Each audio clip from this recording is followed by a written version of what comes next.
Kumar. On the show today, Iran is preparing for an unprecedented farewell as millions are expected to gather in Tehran for the funeral procession of late Supreme Leader Ali Khamenei. Authorities have tightened crowd control measures, hoping to prevent a repeat of the deadly chaos that had marred the 1989 funeral of Mojtaba Khamenei. We'll get you all the details on that on the show. War in Ukraine. It shows no signs of easing even now, well into its fifth year. Explosions rocked Kyiv early on Monday as Russia launched another ballistic missile attack on the Ukrainian capital. Air defenses were activated while Ukraine also claimed fresh strikes targeting Russian-held territory. There's more on that front. Lots more lined up for you. Let's start with the headlines first. This is World DNA.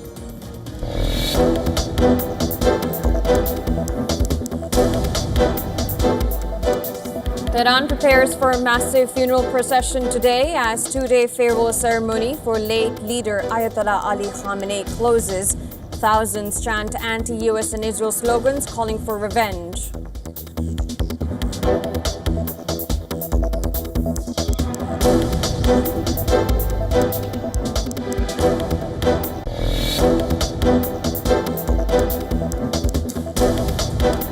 Mass funerals held in Lebanon's Kafra and other cities for Hezbollah members killed in recent fighting with Israel.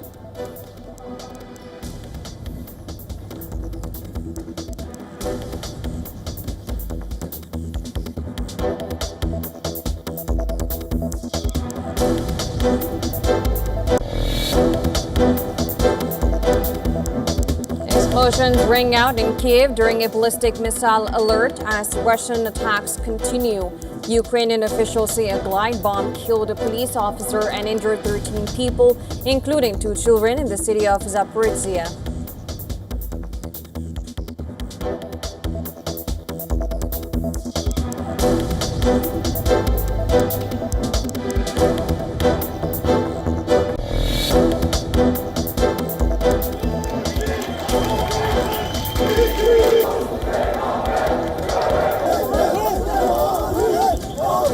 Turkish authorities detain over 100 people during anti-NATO rallies in Ankara and Istanbul. The demonstrators are protesting the alliance defense spending demands ahead of the NATO summit in the Turkish capital. Teslim etmeyeceğimizi, Ankara'nın suskun kalmasını.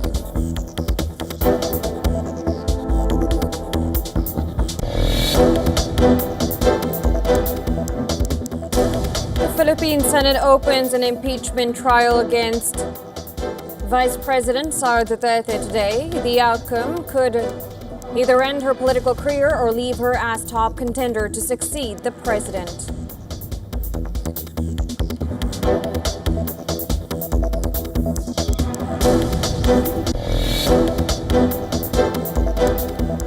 At least 6 people killed after multi-story tall collapses in Mumbai's Mankhurd area amid heavy rainfall.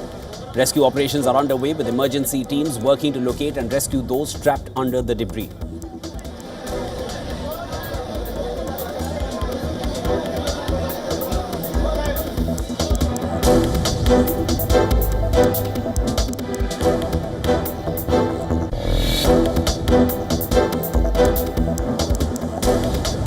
OPEC Plus approves another modest oil output increase for August, raising production targets by 188,000 barrels per day as the group gradually restores supply. The decision comes amid recovering exports through the Strait of Hormuz, easing geopolitical risks and softer global crude prices.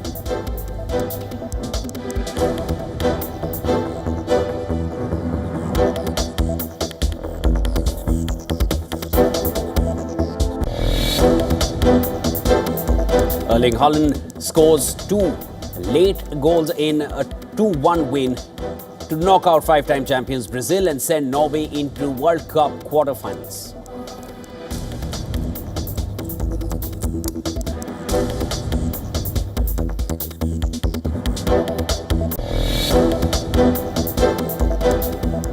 U.S. President Donald Trump thanks FIFA for suspending team members' World Cup red card. Reports say Trump had called FIFA chief and asked him to review the suspension of striker Valerin Balogun.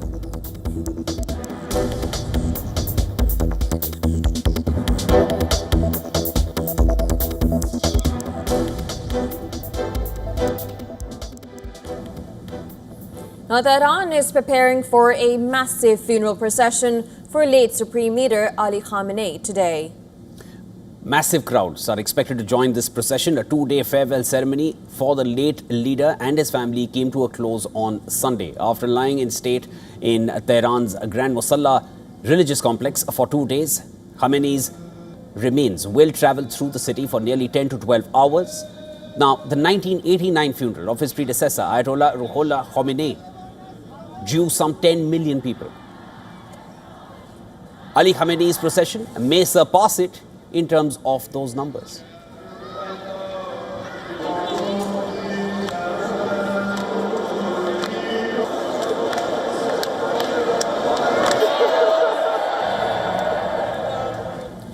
Now, thousands had filled the Grand Musalla on Sunday, where they paid their respects to Khamenei and 4 family members. They were all killed on 28th of February in Israeli airstrikes based on U.S. intelligence. جنازه ولی از اولیاء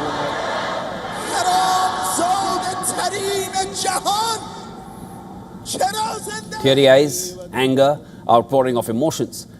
These were the visuals of a massive crowd that had covered the entire courtyard of the Grand Musalla. There were chants against America and Israel, and that resounded with people holding red flags of vengeance.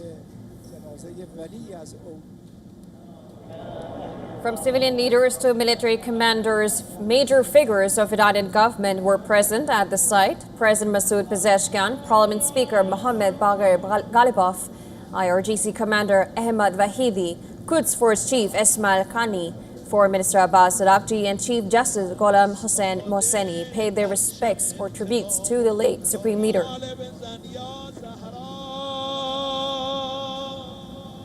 But one person remained missing, and that was Iran's current Supreme Leader and Ali Khamenei's son, Mojtaba Khamenei, who did not appear in public. However, Ali Khamenei's other 3 sons, Masoud, Mustafa and Mesam, they attended the service.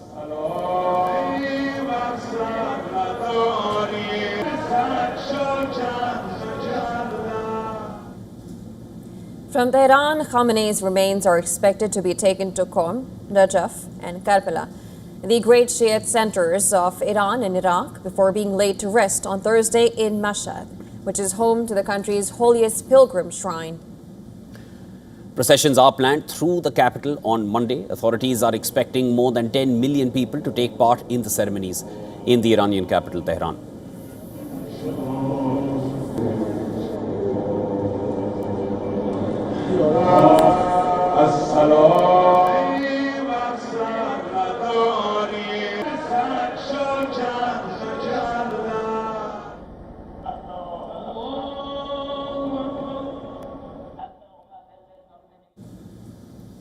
And it's now over to Yemen. Houthis are turning up the heat on Yemen's internationally recognized government.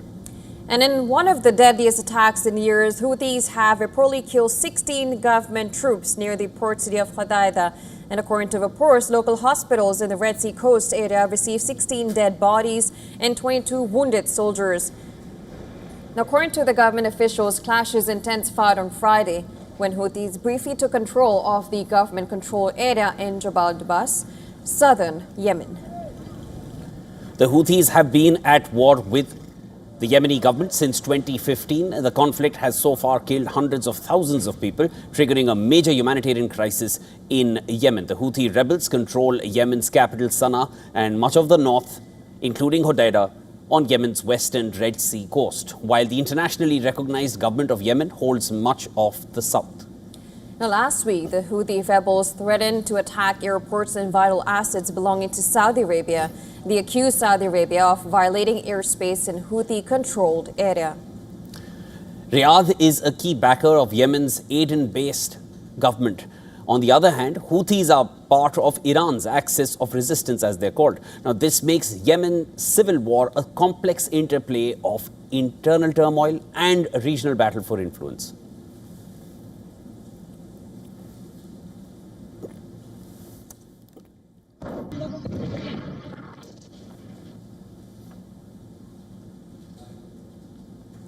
Going on, new details have emerged about Mossad's role in Gaza before the October 7 attack by Hamas. Now, this is a report published in Israeli media that has reignited questions about Mossad's activities in the enclave. According to a report published in the Jerusalem Post, Mossad's operations in Gaza ended in 2021, more than 2 years before the October 7, 2023 attack by Hamas. Earlier reports had suggested that Mossad ran large independent missions inside Gaza. Citing sources, the new report suggests that operations were in fact small in scale, conducted in coordination with the Israeli military and the Shin Bet security agency.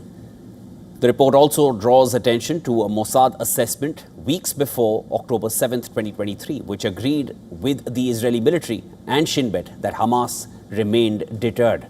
Now, that assessment has since come under intense scrutiny, along with the broader intelligence failures that preceded the deadly attack on the 7th of October.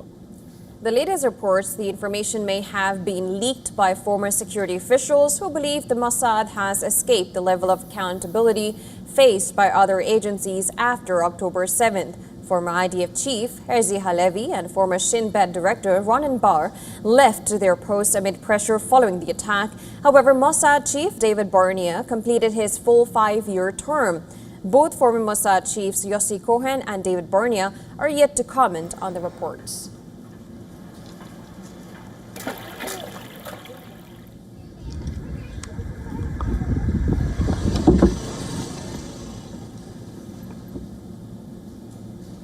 Egypt has inaugurated a new strategic military command headquarters called the Octagon. Now, the project is being described as larger in scale than the Pentagon, the U.S. defense headquarters, and it marks a significant upgrade in Egypt's defense infrastructure. The facility is designed as a centralized command hub, integrating advanced technologies including AI. The system operates in a highly secure and protected command and control environment. Officials say the new system will improve coordination between military branches. It will bring all operations under one system, and this will make decisions faster and more efficient. The development is being positioned as part of Egypt's broader push to modernize its defense capabilities and strengthen its national security architecture. President Abdel Fattah al-Sisi inaugurated the complex while wearing military uniform. The move signals its importance as a strategic military facility, not just an administrative headquarters located about 45 kilometers east of Cairo in the new administrative capital. The site is part of Egypt's wider New Republic plan, which aims to shift key national institutions away from Old Cairo. Officials say this is intended to reduce congestion and improve security and resilience. Egyptian officials say that the Octagon is one of the largest military and national security headquarter complexes in the world. It is said to cover a floor area of about 4.7 million square meters. The wider site spans nearly 89 square kilometers.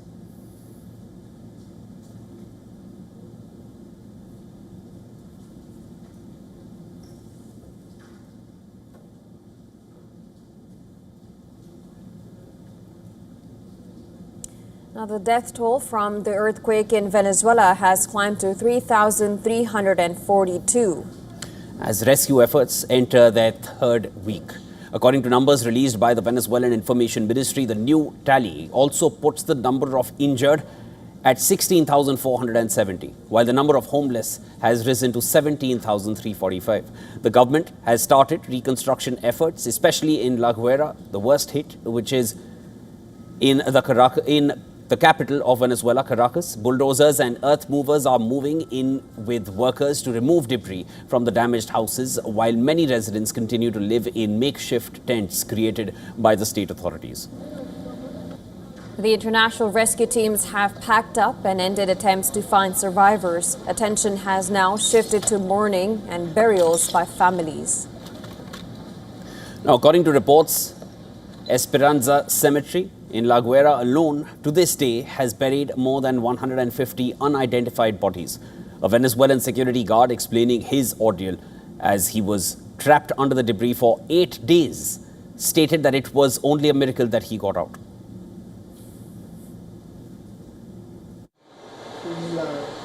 Yes, a miracle. Absolutely, absolutely. Because in that moment, right at the beginning, I prayed and cried out and I begged. Well, I spoke with God and I know it was a miracle. In La Guaira state, the Venezuelan flag now flies at half-mast as the country has announced 8 days of state mourning. And Venezuela's interim president, speaking at a military ceremony marking the country's independence, addressed rumors about civil unrest in Venezuela. In the ceremony, she vowed that her government will not allow the country to descend into social unrest and that it is a moment for the nation to stand in solidarity.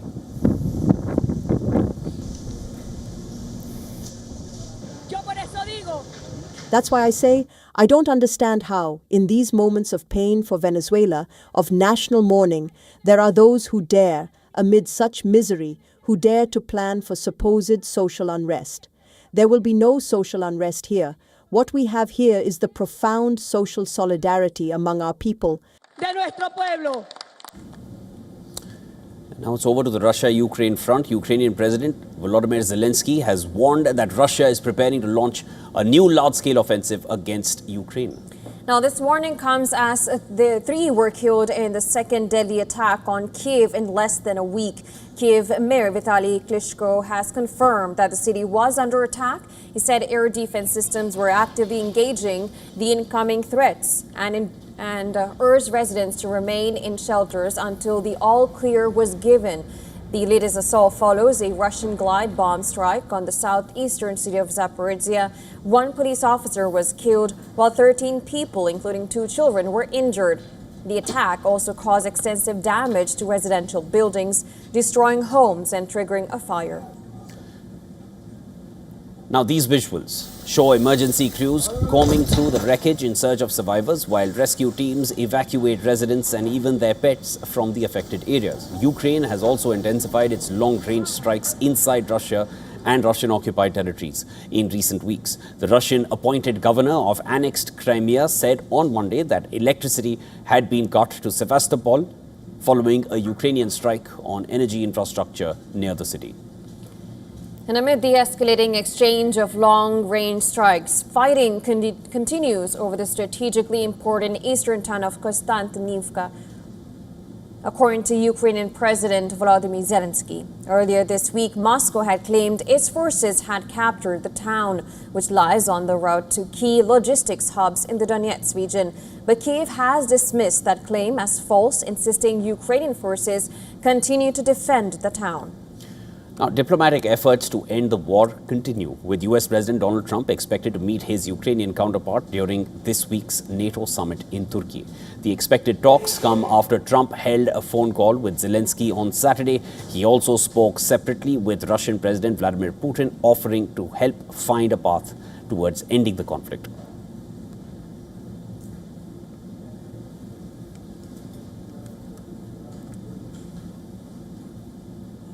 A strong wave of wildfires is sweeping across southern Europe as scorching temperatures and dry conditions fuel this rapidly spreading blazes in France, Greece, and Portugal.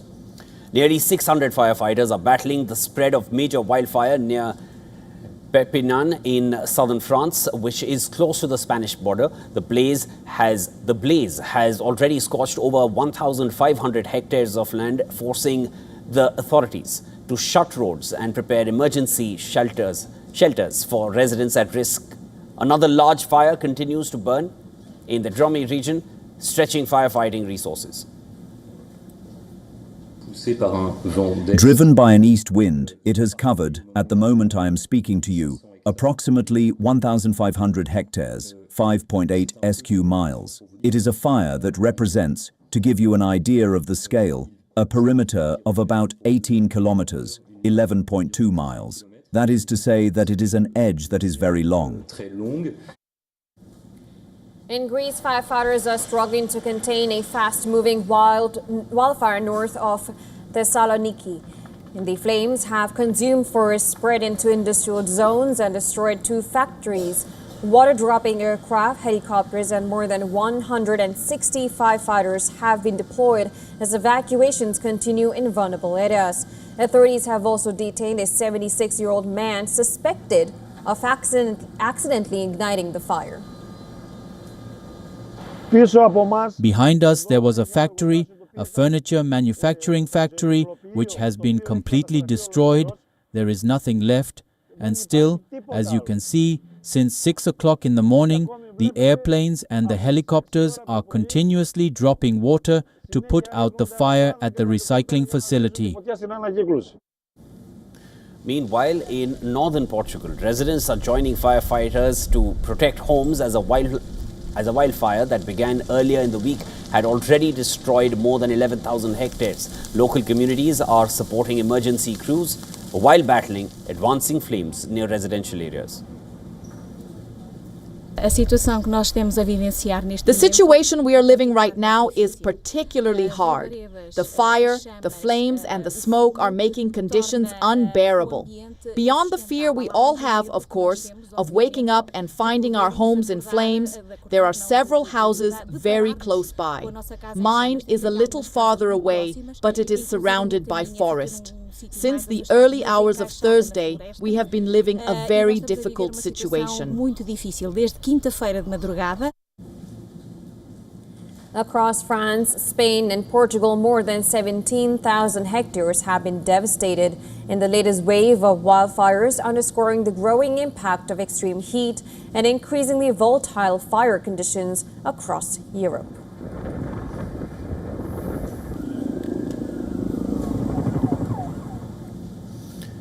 China and Russia are set to hold naval exercise Joint Sea 2026 from July 6th to 13th. And this annual drill first took place in 2012, and since then it has been hosted by both the countries alternatively. And this time, China is hosting Russian forces. The exercise will take place in China's port city of Qingdao, where it will unfold in 3 phases: force assembly, port site planning, and at-sea drills. Now, participating vessels have already arrived at Qingdao. The exercise will be conducted in the Yellow Sea, a body of water that separates China from the Korean peninsula. Following the exercises, the two navies will conduct a joint patrol in the Pacific Ocean. Now, according to the China's Ministry of Defense, the exercise aims to jointly address security challenges and safeguard regional peace and stability. The two sides will conduct joint reconnaissance, air and missile defense, and naval strike exercises. The Russian side has deployed a guided missile cruiser, submarine, and a rescue ship. The Chinese side is participating with guided missile destroyers, guided missile frigates, comprehensive supply ships, rescue vessels, and a submarine. Shipborne helicopters and marine units will also be deployed. Now, Russia and China are deepening their military ties. Days before Russia launched attack on Ukraine in February 2022, Russian President Vladimir Putin and Chinese President Xi Jinping declared a no-limits partnership to counter Western influence and promote a multipolar world.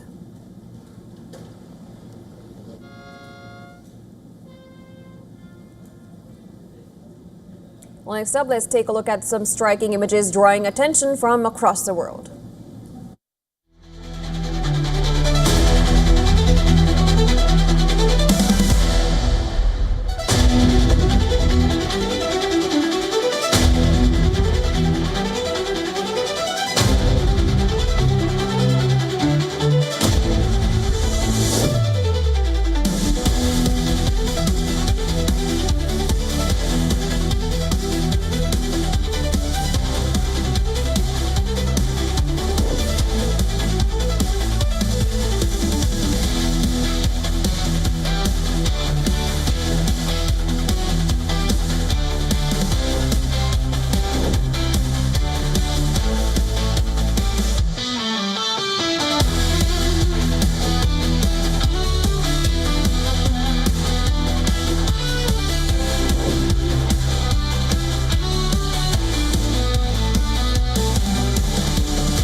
All right, viewers, this is World DNA. We are going to slip into a very short break, so please stay with us. But just a reminder to all our viewers in India, before that break, you can watch all 2026 FIFA World Cup matches on Z5. Tune in, catch all the action live. Stay with us.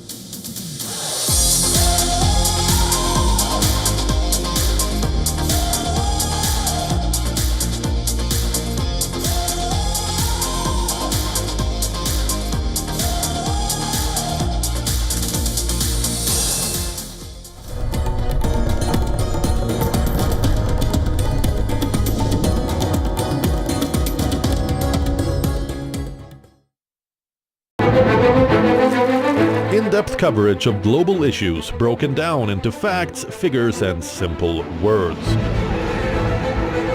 Backed with analysis from field experts who truly matter, because we believe in decoding the real picture for you. So you get a much wider and deeper understanding of stories from around the world, a 360-degree analysis. An award-winning documentary series, week after week creating the maximum impact. Watch WION Wide Angle at these times on WION. World is One. The Israeli drone is above our heads all the time in Lebanon.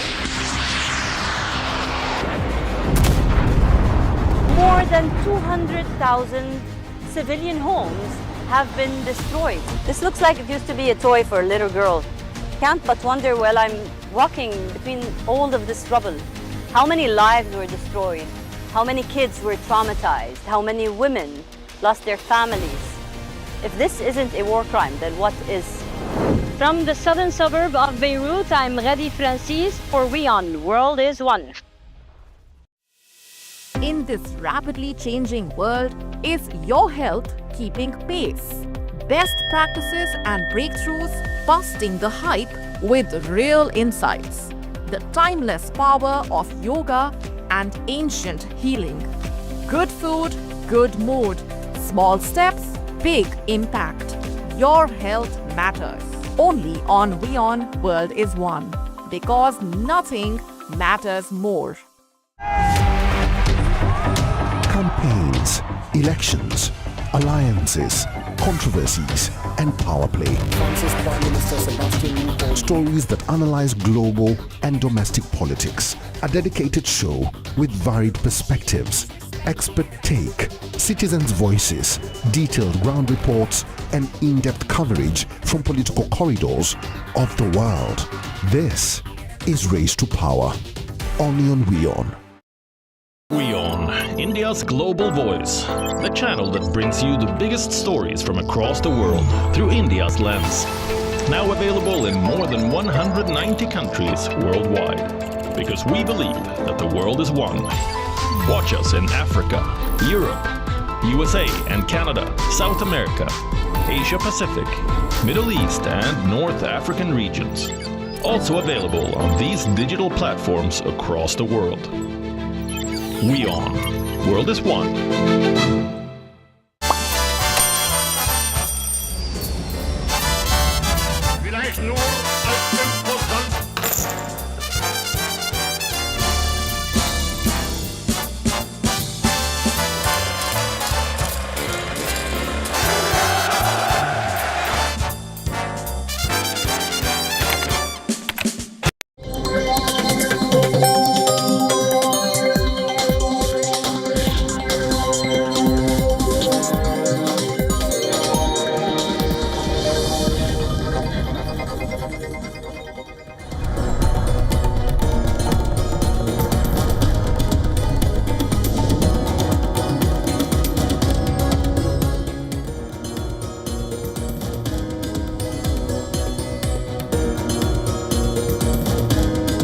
Welcome back. You're watching World DNA with Jyotsna. I'm Shivan.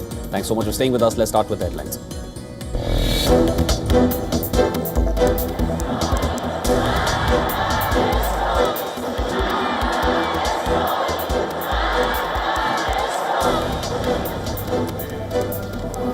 Tehran prepares for a massive funeral procession today as two-day farewell ceremony for late leader Ayatollah Ali Khamenei closes. Thousands chant anti-US and Israel slogans calling for revenge.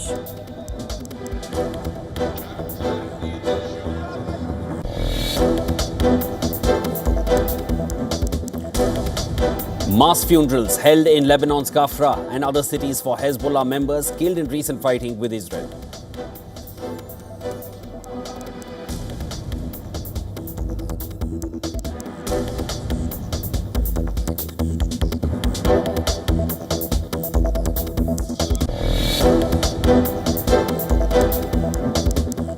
Explosions ring out in Kyiv during a ballistic missile alert as Russian attacks continue.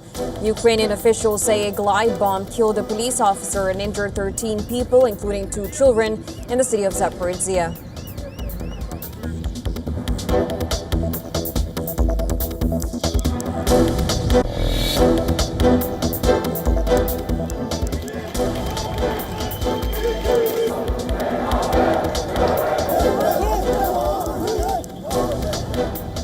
Turkish authorities detain over 100 people during anti-NATO rallies in Ankara and Istanbul. The demonstrators are protesting the alliance's defense spending demands ahead of the NATO summit.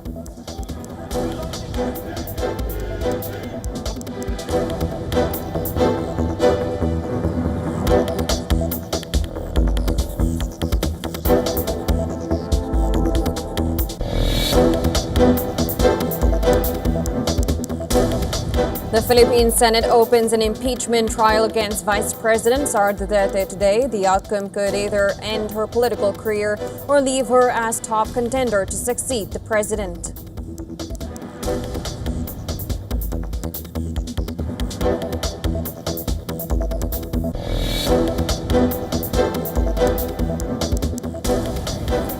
At least 6 people killed after a multi-story chawl collapses in Mumbai's Mankhurd area amid heavy rainfall. Rescue operations are underway with emergency teams working to locate and rescue those trapped under the debris.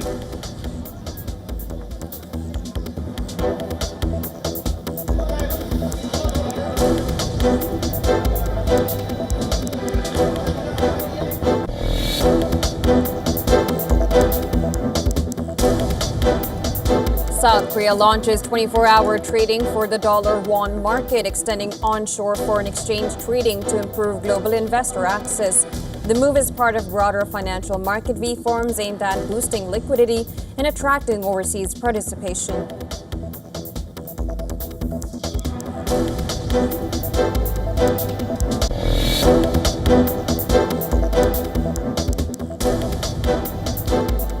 Erling Haaland scores 2 late goals in a 2-1 win to knock out 5-time champions Brazil and send Norway into the World Cup quarterfinals.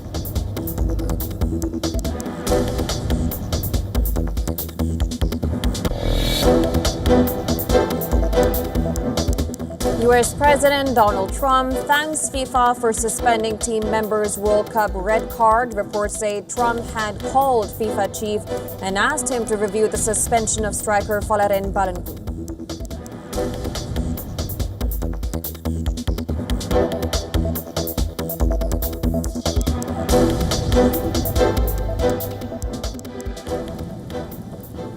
Now, Prime Minister Narendra Modi will begin a 6-day visit to Indonesia, Australia and New Zealand. Well, the visit is aimed at strengthening India's engagement in the Indo-Pacific region. Key areas of focus include defense, trade, technology, investment and maritime security. PM Modi begins the tour in Indonesia, where he will meet President Prabowo Subianto. The visit, it comes as India and Indonesia mark 75 years of diplomatic ties and aims to deepen their comprehensive strategic partnership. Modi and Indonesian President Subianto will discuss expanding cooperation across maritime security, defense, digital technology, trade and investment. Prime Minister Narendra Modi will hold bilateral talks with leaders in Indonesia, Australia and New Zealand during his 6-day Indo-Pacific tour. He will also meet business leaders and the Indian diaspora. This will be his 4th visit to Indonesia, 3rd to Australia as Prime Minister, and 1st ever visit to New Zealand. India and Indonesia, both major maritime powers on vital sea routes, have been steadily strengthening coordination on the Indo-Pacific and regional security issues. The Prime Minister last visited Jakarta in 2023 for the ASEAN and East Asia summits, while his 2018 visit marked the upgrade of ties to a comprehensive strategic partnership.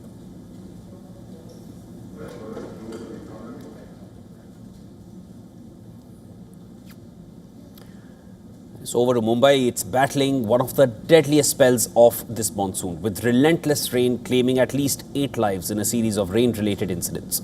And the biggest tragedy unfolded in Mankur, where a multi-story trawl collapsed late Sunday night after hours of incessant rain. Rescue teams rushed to the scene, pulling residents from the debris as excavators and sniffer dogs joined the search operation.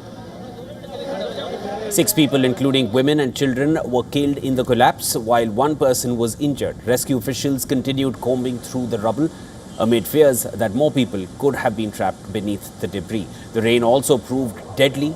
Elsewhere in the city, a 63-year-old man was killed when a tree crashed onto a roadside shop in Kurla West. In another incident, an 18-year-old motorcyclist lost his life after a tree branch fell on him in Goregaon East. Now, civic officials reported hundreds of complaints of uprooted trees and fallen branches as gusty winds accompanied the torrential rain. Heavy rainfall has also caused severe waterlogging across several parts of Mumbai, disrupting road and rail traffic, affecting bus services and slowing normal life to a crawl. Several areas received more than 250 millimeters of rain within 24 hours, which has prompted the India Meteorological Department to issue a red alert.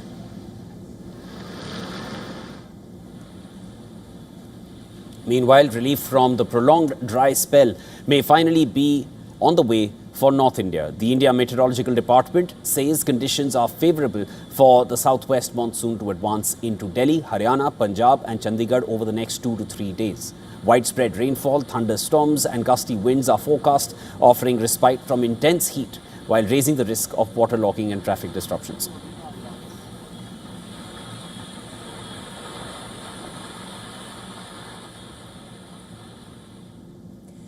Now, the investigation into the alleged Ayodhya Ram Temple donation embezzlement has intensified. A preliminary SIT report filed on donation theft and a discussion on creation of the post of CEO. They are part of the agenda of the upcoming meeting between the members of the Sri Ram Janmabhoomi Tirth Kshetra Trust. Now, this will be the first time the members of the trust would be coming together since allegations surfaced.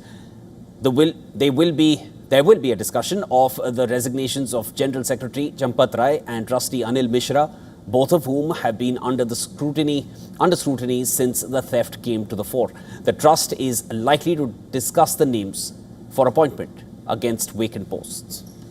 As the Ayodhya Ram Temple probe remains underway, investigators have uncovered a massive financial discrepancy at the Ram Temple in Ayodhya, with the accused individuals showing assets far exceeding their known incomes.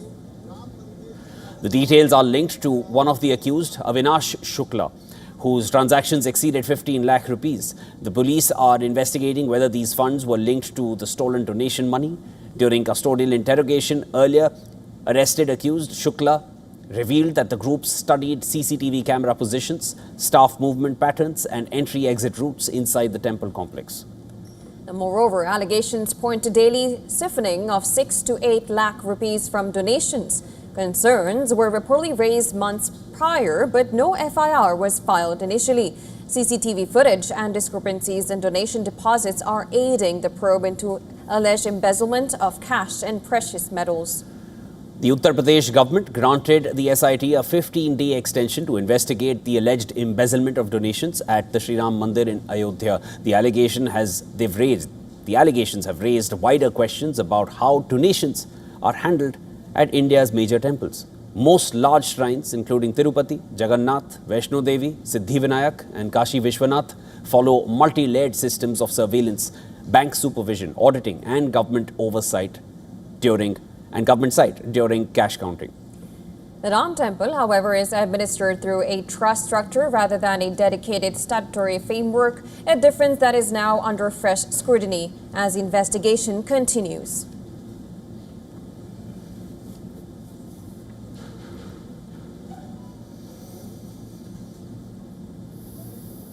Pakistan's Deputy Prime Minister, who's also their Foreign Minister, Ishaq Dar, is facing mounting scrutiny after his relative, identified as his grandson, has been arrested in a case of alleged kidnapping and gang rape of 2 foreign women last month. And investigators are now probing whether a dispute over cryptocurrency, reportedly worth millions of dollars, may have triggered the incident. And the two women who had traveled to Pakistan were allegedly abducted and sexually assaulted in Lahore. And among the main accused in the case is Mohammad Raza Dar, also the grandson of Pakistan's Deputy Prime Minister Ishaq Dar. The development comes after one of the complainants recorded her statement before a judicial magistrate. Now, in her statement, the woman alleged that she and her companion were restrained, locked inside a room after armed men stormed their place of stay. She also claimed that Raza Dar repeatedly demanded access to a computer and cryptocurrency funds, and further alleged that Dar had received $100,000 in exchange for securing her release. Now, a Lahore court has remanded Raza Dar and three co-accused to 5 days of police custody. Investigators told the court they are yet to recover weapons allegedly used in the crime and the alleged ransom money believed to be linked to the case. Officials have been directed to complete the investigation and submit a progress report before the accused are produced again on 8th of July.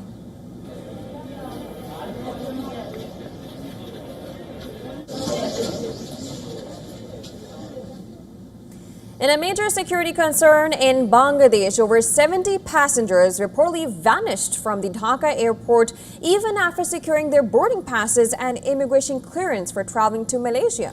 Now, it was a Boeing 787 Dreamliner. It departed for Kuala Lumpur. Although the flight was scheduled to carry 245 passengers, 76 ultimately did not board. 5 passengers were stopped at the boarding gate after officials found mismatches between their passports and the visas.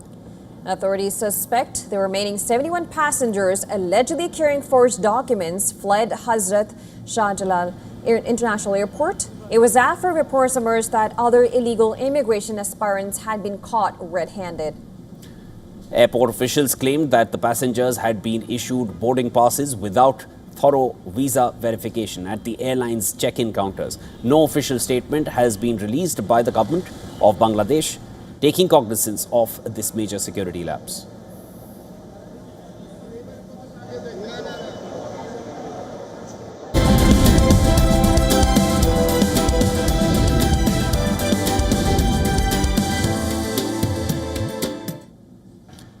A weak currency is proving to be a strong economic advantage for South Korea. And this as the Korean won remains under pressure. Chinese tourists are flocking to Seoul for luxury shopping, beauty treatments, and duty-free bargains. And this trend is driving record foreign spending and giving a fresh boost to the country's tourism and retail sectors. Take a look at our next report for more details on this. A weaker South Korean won is turning Seoul into a preferred shopping destination for Chinese tourists. Visitors are increasingly traveling not just for sightseeing, but for luxury shopping, beauty treatments, and cosmetics. Lower exchange rates combined with tax refunds and duty-free discounts are allowing shoppers to save significantly on premium purchases. The favorable currency has boosted the purchasing power of overseas visitors and strengthened South Korea's appeal as a value-for-money destination. Now, the trend is showing up in official data. South Korea welcomed nearly 1.95 million international tourists in May, and this includes over 563,000 visitors from China. Foreign visitors' credit card spending crossed the 2 trillion won mark for the first time, reaching a record 2.12 trillion won in May. Spending by Chinese tourists surged 214% year-on-year, with strong demand for luxury watches, jewelry, handbags, and cosmetics. Tourism officials say visitor spending is also shifting beyond duty-free stores towards beauty clinics, pharmacies, fashion outlets, and everyday retail experiences. The growing influence of K-beauty and lifestyle brands is visible at the checkout. While the weaker won has boosted South Korea's competitiveness, economists say exchange rates are only part of the picture. The post-pandemic recovery in global travel, increased flight capacity, and the worldwide popularity of South Korean culture are also driving tourist arrivals. Analysts note that Chinese tourism has yet to return to pre-2017 levels after geopolitical tensions and the pandemic sharply reduced visitors' number. They also point out that today's Chinese tourists differ from the past, with individual travelers increasingly replacing group tours and bulk shoppers. For now, the combination of a favorable exchange rate and cultural appeal continues to fuel South Korea's tourism and retail recovery. Business Bureau Report, WION World is One.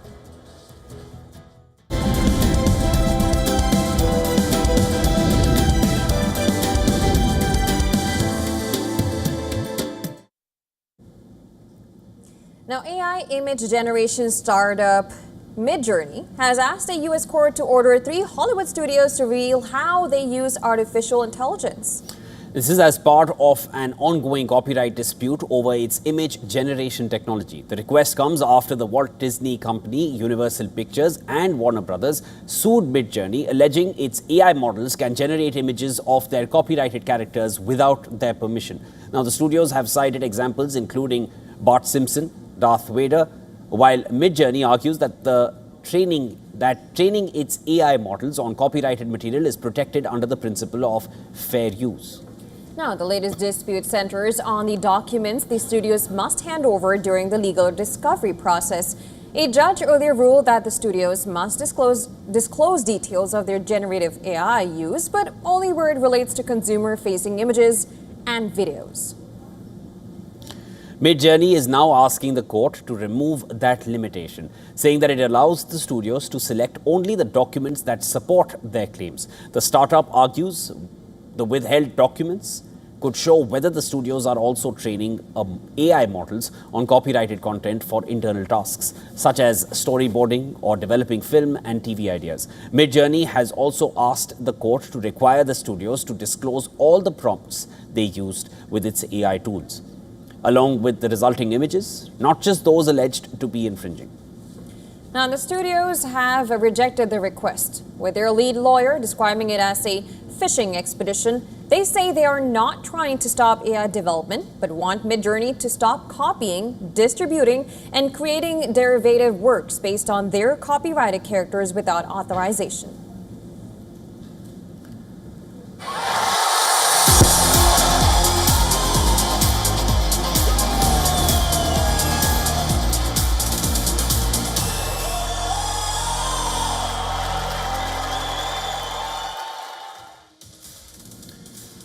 Five-time champions Brazil are out of the World Cup after a stunning 2-1 loss against Norway.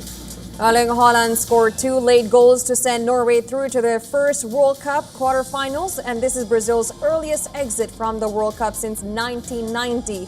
Norway goalkeeper Johan Newland produced a sensational display and saved a first-half penalty before Haaland struck twice in the last 11 minutes to stun Brazil. Neymar pulled a goal back deep into stoppage time with Brazil's second spot kick of the match. Haaland's brace took him level with Lionel Messi on 7 goals for the tournament. Norway's players celebrated with their Viking Row celebrations after the match. Now, Brazil superstar Neymar indicated that his international career was over after the game. He collapsed in tears when the final whistle went and had to be consoled by his teammates. In a brief exchange with a journalist, Neymar said, "I caught here, I tried and I tried. Now it's over. It began here and it ends here." The 34-year-old is Brazil's all-time top scorer, and ironically, he got his first goal for his country in the same stadium back in 2010. Well, for Brazil, it is the 6th straight tournament where they have been knocked out by European opposition. The last time Brazil failed to reach at least the quarterfinals came 36 years ago when they lost 1-0 to arch rivals Argentina in last 16.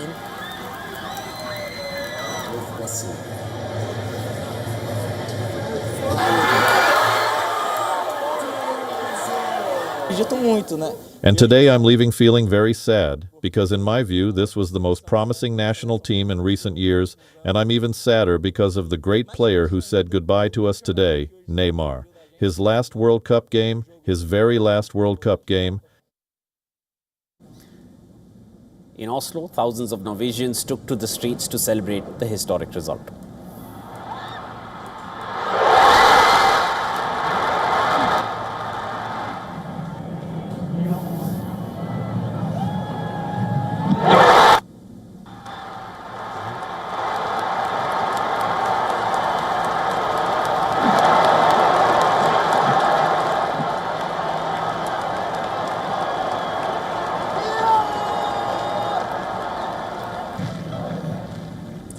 Now, Donald Trump reportedly lobbied FIFA to lift an American player's one-game ban during the FIFA World Cup. FIFA cleared US star striker Valentin Balogun to play in the co-host match against Belgium despite the red card received in an earlier game. Multiple reports citing sources said FIFA cleared Balogun's after personal phone calls from the American president himself. And according to sources quoted by The Guardian, Trump made 3 calls to FIFA to ensure the decision was made. The decision gives the US a huge boost as it attempts to reach the World Cup quarterfinals for the first time since 2002. The US president thanked football's world governing body for overturning the suspension. Trump wrote on his Truth Social platform, "Thank you to FIFA for doing what was right and reversing a great injustice."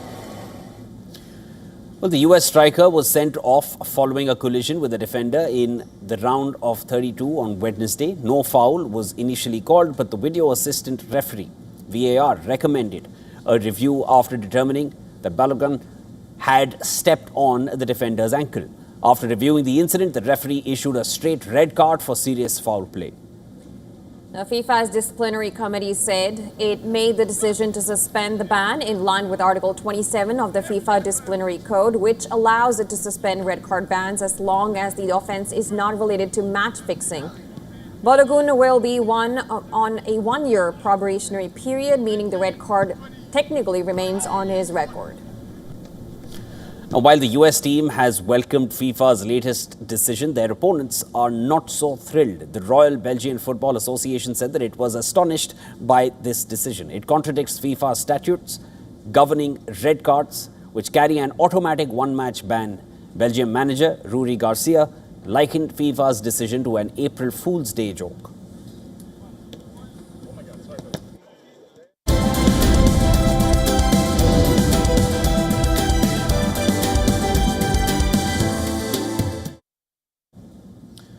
On the first weekend of July, animated franchise and independent horror films witnessed best of days. The 7th installment in the Despicable Me Minions franchise opened over the 4th of July holiday. The movie enjoyed a worldwide collection of $160 million in its first week. In its third weekend, the Woody and Gang sequel continues to hold strong. Toy Story 5 enjoyed a worldwide collection of $764.3 million. It is one of the summer's most durable films of the year. Director Curry Barker's film Obsession, which was made on a budget of $750,000, opened modestly in May, but now it is a box office phenomenon. This week, the movie has now crossed $400 million worldwide, making it the highest-grossing independent horror release of 2026. Then another independent movie, director Kane Parsons' Backrooms has climbed to a worldwide total of about $348 million after a record-breaking Memorial Day weekend debut. The film's success made 21-year-old Parsons the youngest director ever to top the US box office.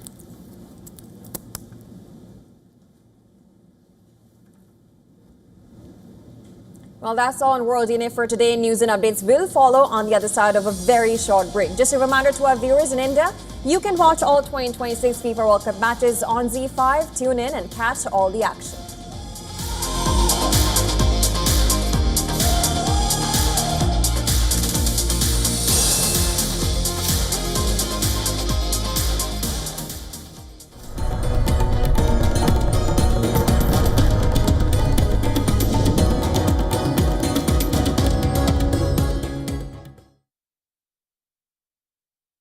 WION, India's global voice, the channel that brings you the biggest stories from across the world through India's lens.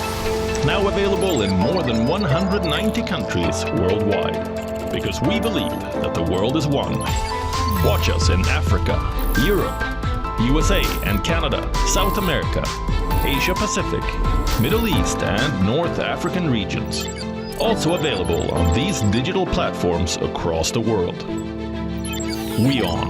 World is one. In-depth coverage of global issues broken down into facts, figures, and simple words.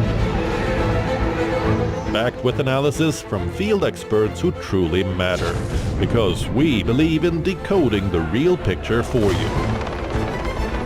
So you get a much wider and deeper understanding of stories from around the world, a 360-degree analysis. An award-winning documentary series, week after week creating the maximum impact. Watch WION Wide Angle at these times on WION. World is One. In this rapidly changing world, is your health keeping pace? Best practices and breakthroughs busting the hype with real insights. The timeless power of yoga and ancient healing. Good food, good mood. Small steps, big impact. Your health matters. Only on WION World is One. Because nothing matters more. Campaigns, elections, alliances, controversies, and power play. Stories that analyze global and domestic politics. A dedicated show with varied perspectives, expert take, citizens' voices, detailed ground reports, and in-depth coverage from political corridors of the world. This is Race to Power, only on WION. The Israeli drone is above our heads all the time in Lebanon. More than 200,000 civilian homes have been destroyed. This looks like it used to be a toy for a little girl. Can't but wonder while I'm walking between all of this rubble, how many lives were destroyed, how many kids were traumatized, how many women lost their families. If this isn't a war crime, then what is? From the southern suburb of Beirut, I'm Radi Francis for WION World is One.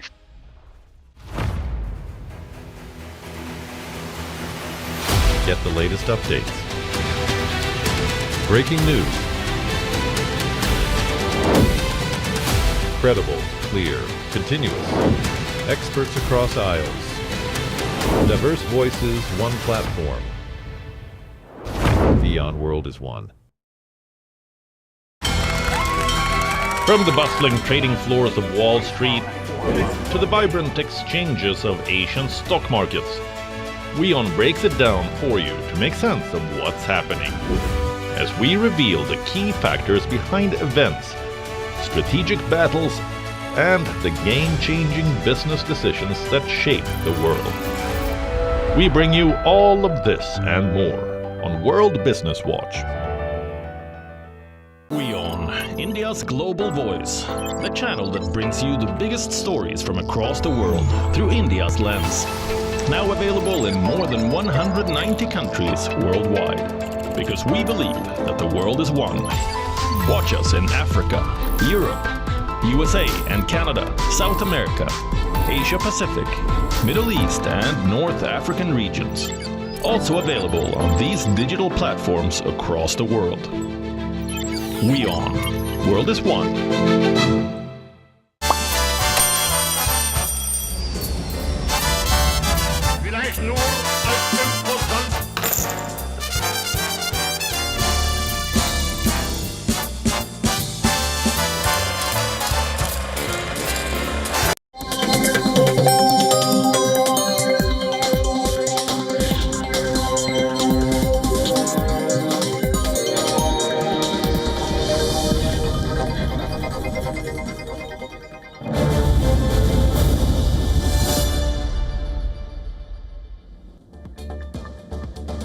Thanks for staying tuned to WION. I'm Samiksha Srivastava. Here's a look at what we're tracking on Speed News today. A wave of Russian missile and drone attacks on Kyiv killed at least 5 people. Ukrainian authorities said ballistic and cruise missiles as well as drones were used for these attacks. A residential building in the Podilsky district partially collapsed, while several multi-story buildings in Darnetsia district were damaged, with people feared trapped under the rubble. Explosions were reported across the city as residents took shelter in metro stations.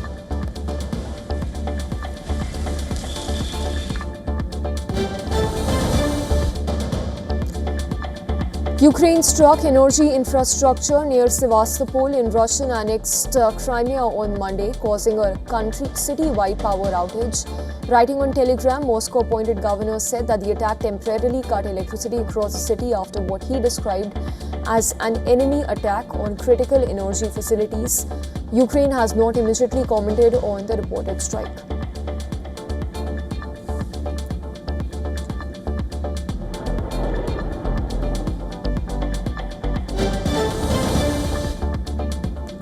Ukrainian President Zelensky said that fighting continues over the eastern town of Kostiantynivka, and this amid intensified long-range strikes. Russia earlier claimed its forces had captured the town, which is a key position on routes to logistics hubs in the Donetsk region. However, Kyiv rejected the claim, saying Ukrainian forces are still holding and defending the area.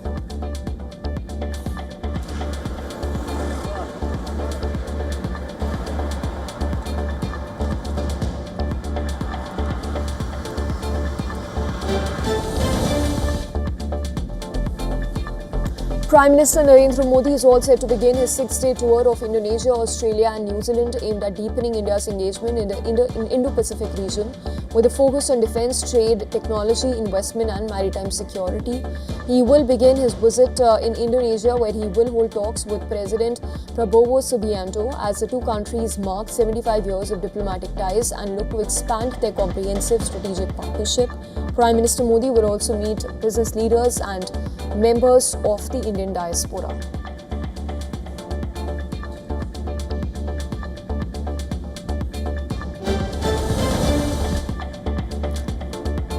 Ukrainian President Volodymyr Zelensky has warned that Russia is preparing a new large-scale offensive as Kyiv was hit by more than 10 explosions during a massive alert on Monday. Kyiv mayor said that the city came under attack and air defenses were engaged and urged residents to stay in shelters following a Russian glide bomb strike on Zaporizhia that killed a police officer, injured 13 people and destroyed houses as well.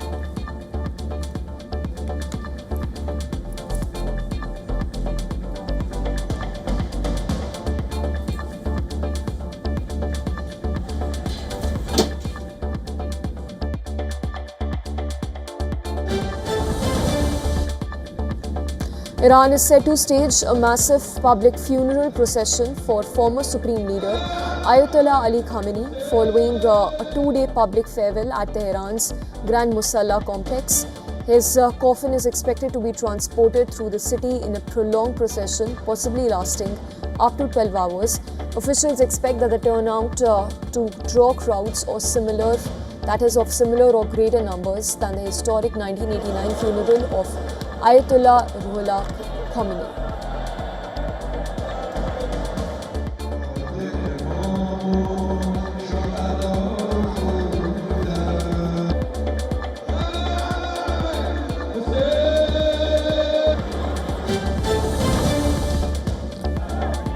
Thousands gathered at Tehran's Grand Musalla on Sunday, filling the vast complex to pay respects to late Ali Khamenei and 4 members of his family.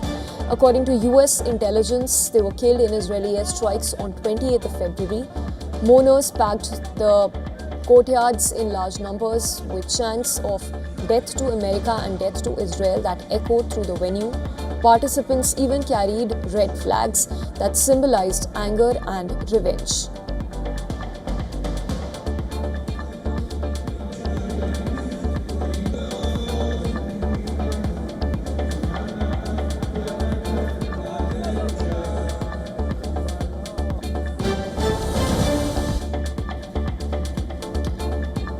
Senior Iranian leaders including President Pezeshkian, Parliament Speaker Mohammad Bagher Ghalibaf, IRGC Commander Ahmad Vahidi, Quds Force Chief Ismail Khani, Foreign Minister Abbas Araghchi and Chief Justice Ghulam Hussain Mohseni attended the ceremony to pay tributes. However, Iran's Supreme Leader Mojtaba Khamenei was notably absent, while 3 other sons of Ali Khamenei were present.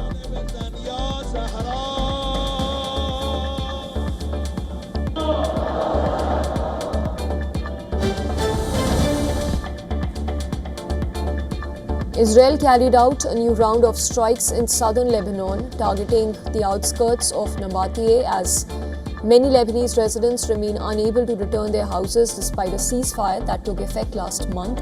While efforts indicate no casualties so far, civil defense teams say they have been unable to access the strike site to assess damage or conduct operations.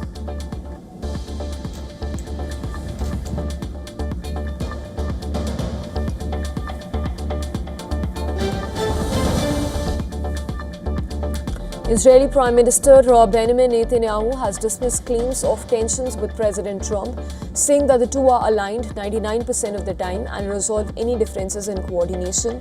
In an interview with Fox News earlier, Trump had suggested that joint US-Israeli action on Iran could advance further regional peace deals building on the Abraham Accords. His remarks followed Trump's comments that Netanyahu had requested a White House meet, potentially scheduled for next week.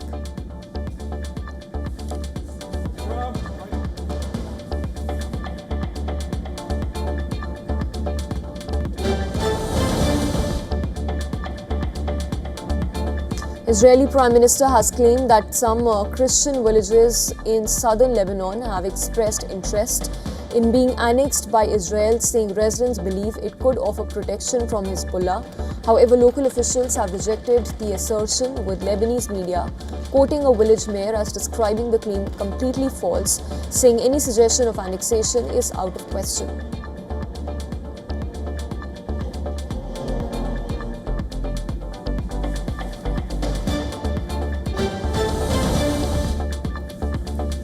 More than 250 residents from South Lebanon's Majdal zone remain unable to return home due to ongoing military operations by Israeli forces in the area. They are reportedly sheltering in an empty school in Tyre, while thousands have gone back to villages across southern Lebanon. Many are still displaced amid continued instability and devastation. Lebanon's Social Affairs Minister even said that around 400,000 people have returned overall, though a significant number still remain displaced.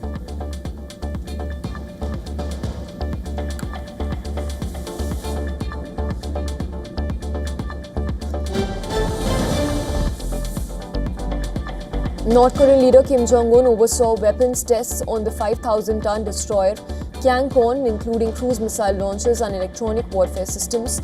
The vessel had previously partially capsized during its launch ceremony last year before being repaired. According to state media, Kim even ordered the ship to complete its trial phase and enter service within 2 months' time, while reaffirming plans to strengthen North Korea's naval capabilities, including nuclear armed forces and larger warships.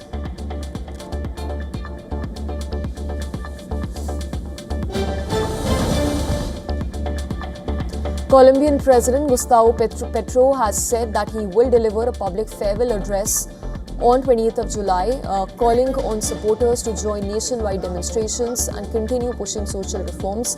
It was in a post on X that Petro invited citizens to attend the day's events and listen to his final speech as head of state following a public march. He will be stepping down from office early instead of following the tradition of doing so during the inauguration of next President Estrella.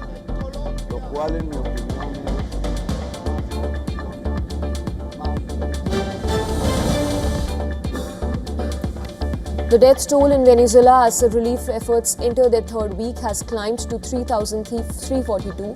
According to numbers released by the Venezuelan Information Ministry, the new tally also puts the number of injured at 16,470, while the number of homeless has risen to 17,345. Both the federal and state governments have now shifted focus from rescue to redevelopment plan, with bulldozers and earth movers being deployed in the region, the state that was the worst hit.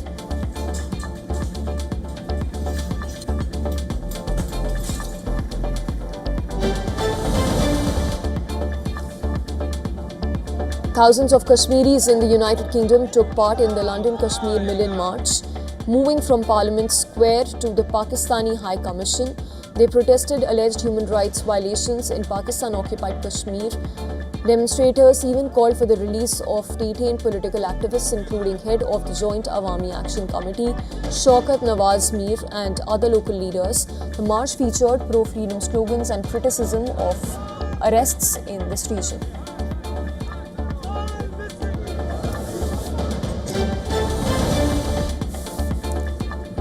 Taiwan military has resumed its anti-communist classes for the graduates, which comes in the backdrop of looming threat from China. Taiwan's military has resumed these patriotic classes for its graduates after a 25-year gap.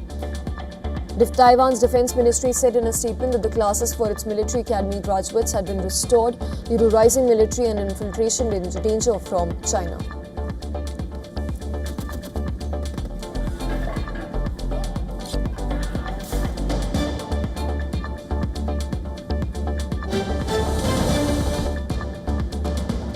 Ankara is under heightened security as it prepares to host a NATO leaders summit, with authorities rolling out extensive measures across the Turkish capital. The governor has even introduced special traffic and security restrictions, while around 70,000 personnel are to be deployed.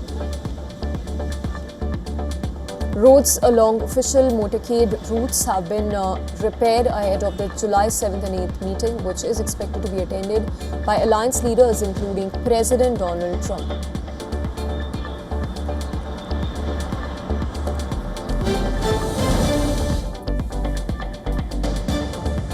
Six people were killed and one injured on Sunday after a multi-story building collapsed in Mumbai's Mankhurd area after heavy rainfall. Maharashtra Minister Girish Mahajan confirmed the incident and said an investigation will be conducted into the construction of the structure. Heavy rain and strong winds have briefly disrupted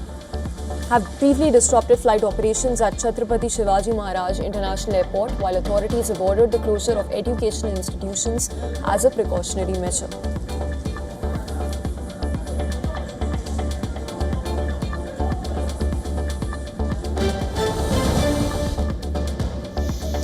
A major landslide occurred on the missing link section of Mumbai-Pune Expressway near the Khandala exit in Maharashtra. The Mumbai-bound lane has now been completely closed by the authorities for caution. According to preliminary information, no casualties have been reported on the ground. Efforts are still underway to remove the debris and open the route for commute.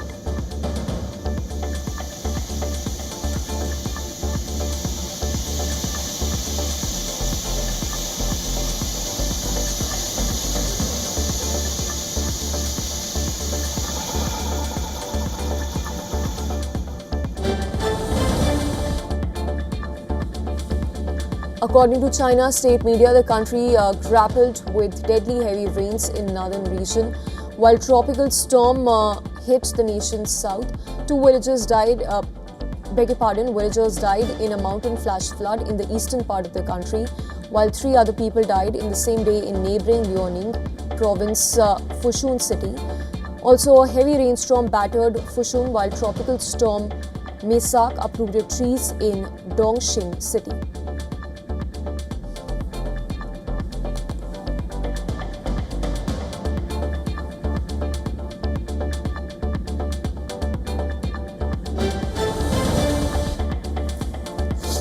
A fast-moving wildfire has swept through the forested areas in France, forcing emergency evacuations and drawing a large-scale response from firefighters. Aircraft have been deployed to drop fire retardant as crews work to slow down the advance of the flames.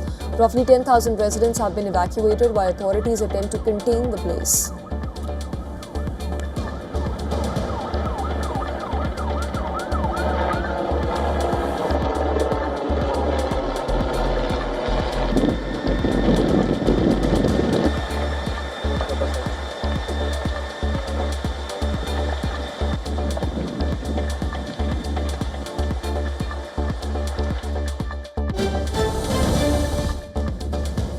At least 5 people have died and 38 others injured after severe flooding struck Ecuador's southern province. The Zamora River overflowed following heavy rains that inundated 3 rural communities near the city of Zamora. Officials said that a child was among the dead and that 10 of the injured were firefighters involved in rescue operations. Around 50 houses were also damaged as emergency crews continued response efforts in the affected area amid ongoing seasonal flooding.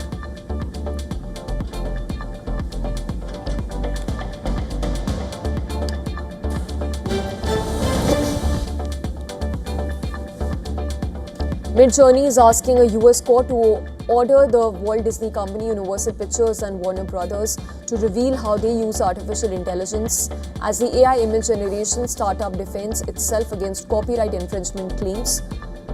Midjourney argues the studio should disclose internal AI documents, saying that this could show the companies also how to train AI models on copyrighted content for tasks such as storyboarding and content development. It has also asked the court to require the disclosure of all prompts used with its AI tools and the resulting images. The studios have called the request a fishing expedition and say that they only want to stop the unauthorized use of their copyrighted characters.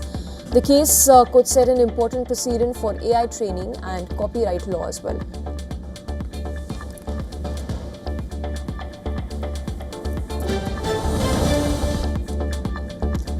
AI agents that perform complex tasks can use up to 136.5 times more energy per query than simple question and answer AI, according to a new study by the Korea Advanced Institute of Science and Technology. The research is the first to quantify the computing cost, responsive time, energy consumption and data center power demand of AI agents in real-world service environments as well. The findings suggest that the competition in the AI industry would depend not only on model performance but also on the efficiency of data centers and power infrastructure as AI systems become more advanced.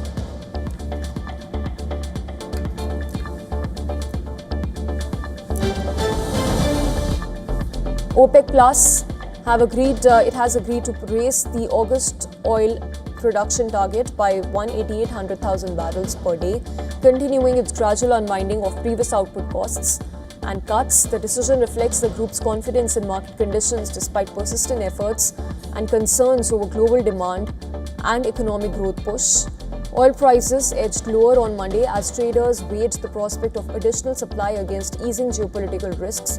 Following the recent Iran-Israel ceasefire, Brent slipped around $72 a barrel and US crude is trading at nearly $69 per barrel as markets assessed whether summer demand would be strong enough to absorb the additional barrels or not without creating a supply glut.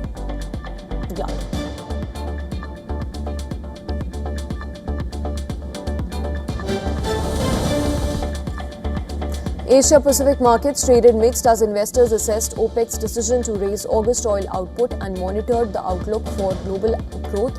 Japan's Nikkei 225 edged lower while South Korea's Kospi advanced. Hong Kong's Hang Seng and mainland China markets also gained with investors remaining cautious. Meanwhile, US stock futures ticked higher after the S&P 500 and Nasdaq closed at record highs. Markets also kept a close watch on oil prices, treasury yields and expectations for future Federal Reserve policy as they awaited fresh economic data.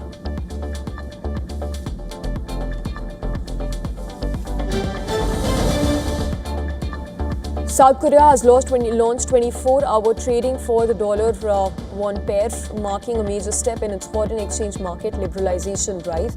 The extended trading hours are designed to improve access for global investors, boosting liquidity and align the local FX market with major international financial centers. Officials say that the reform is part of a broader effort to enhance the won's global role and attract more foreign capital inflows as well. Market expectations are that they expect short-term volatility but improved price discovery over time as participation deepens across global time zones.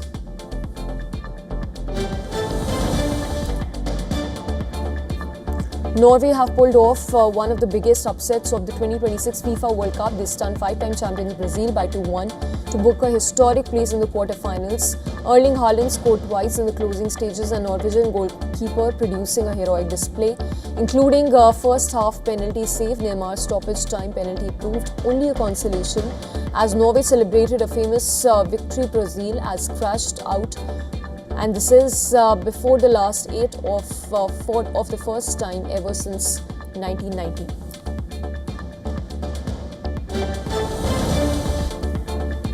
An emotional Neymar said that his career with Brazil had finished after his team's World Cup exit. Neymar slumped to the ground in tears after the final whistle.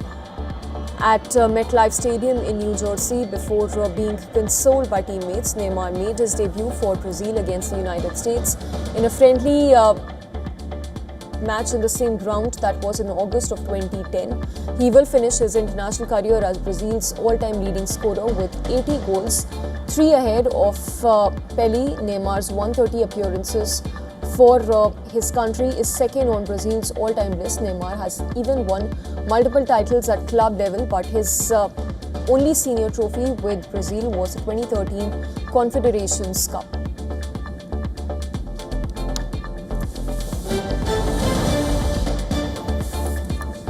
Djokovic advanced to the quarter-finals at Wimbledon after defeating Roman Safulin.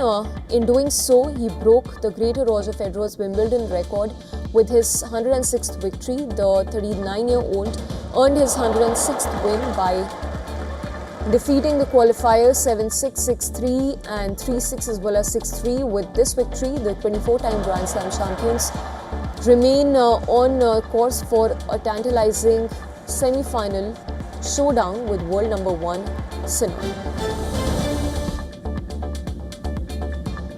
A teaser trailer for Oasis documentary Don't Look Back in Anger is out after a year since the band got back together for the Oasis Live 2025 tour. Directed by Stephen Knight, Don't Knock Back in Anger charts Liam and Noel Gallagher's triumphant reunion tour that marks their return after 16 years. The documentary contains near raw footage never seen before and is full of band's wry humor that is coupled with genuinely emotional, uplifting moments. It is set to release in cinemas on 6th of September this year.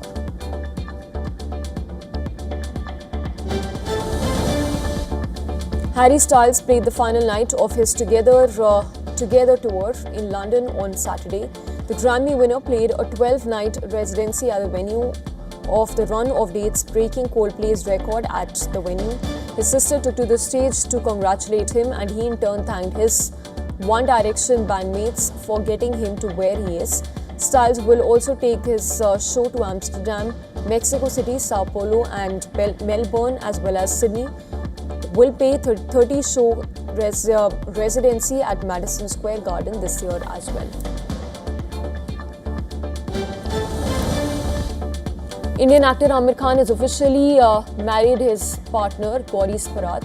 The couple tied the knot on 5th of July in a private registered ceremony under the Special Marriage Act at Khan's Bandra residence in Mumbai. The intimate gathering was attended only by close family friends. His family members, close friends including Amir Khan's children Ira, Junaid and Azad as well as Sprat's son.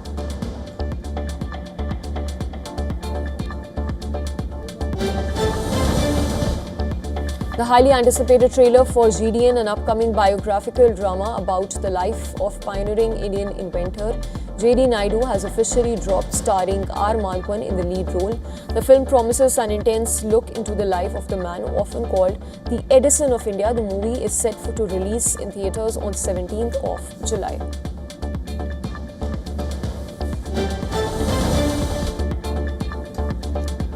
Streaming platform C5 has officially announced the release of new Marathi drama film, which is titled Frame, directed by Vikram Patwardhan. The film stars acclaimed director cum actor Nagraj Manjule and Amy Wag. The film is based on two photojournalists who are united by their profession but divided by their beliefs. The movie is set to premiere on 10th of July.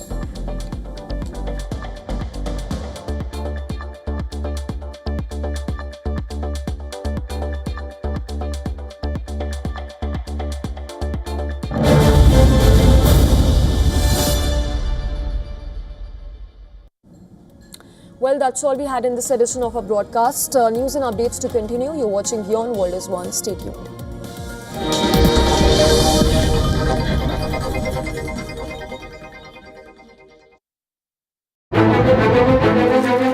In-depth coverage of global issues broken down into facts, figures, and simple words.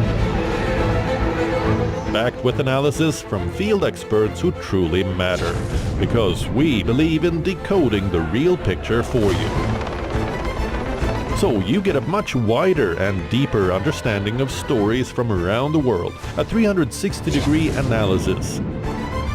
An award-winning documentary series, week after week creating the maximum impact. Watch WION Wide Angle at these times on WION. World is One. The Israeli drone is above our heads all the time in Lebanon. More than 200,000 civilian homes have been destroyed. This looks like it used to be a toy for a little girl. Can't but wonder while I'm walking between all of this rubble, how many lives were destroyed, how many kids were traumatized, how many women lost their families. If this isn't a war crime, then what is? From the southern suburb of Beirut, I'm Radi Francis for WION World is One. WION Health Resort is unique, the only one of its kind. Experience the 4 paths of natural wellness: yoga, Ayurveda, acupuncture, and naturopathy. Each uniquely customized program improves the whole person to make every person whole. Come to WION Health Resort. Make your reservation at yowan.com.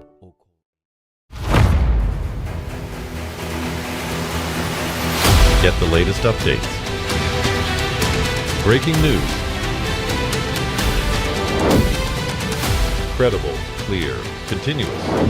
Experts across aisles. Diverse voices, one platform. WION World is One. In this rapidly changing world, is your health keeping pace? Best practices and breakthroughs busting the hype with real insights. The timeless power of yoga and ancient healing. Good food, good mood. Small steps, big impact. Your health matters. Only on WION World is One. Because nothing matters more. Campaigns, elections, alliances, controversies, and power play. Stories that analyze global and domestic politics. A dedicated show with varied perspectives, expert take, citizens' voices, detailed ground reports, and in-depth coverage from political corridors of the world. This is Race to Power, only on WION. WION, India's global voice, the channel that brings you the biggest stories from across the world through India's lens. Now available in more than 190 countries worldwide. Because we believe that the world is one. Watch us in Africa, Europe, USA and Canada, South America, Asia Pacific, Middle East and North African regions. Also available on these digital platforms across the world. WION. World is One. From the bustling trading floors of Wall Street to the vibrant exchanges of Asian stock markets, WION breaks it down for you to make sense of what's happening. As we reveal the key factors behind events, strategic battles, and the game-changing business decisions that shape the world. We bring you all of this and more on World Business Watch.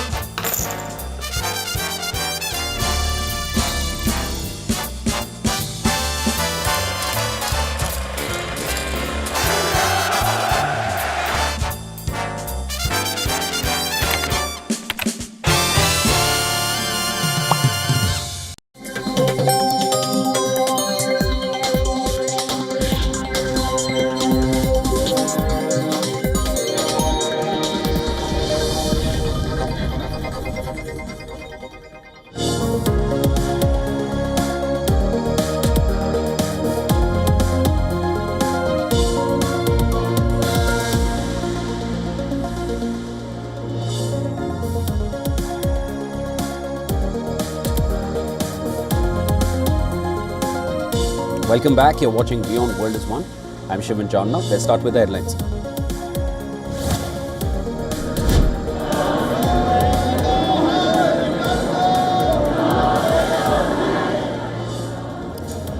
Thousands line the streets in Tehran as Iran begins the grand procession through the capital for the funeral of the late Supreme Leader Ayatollah Ali Khamenei.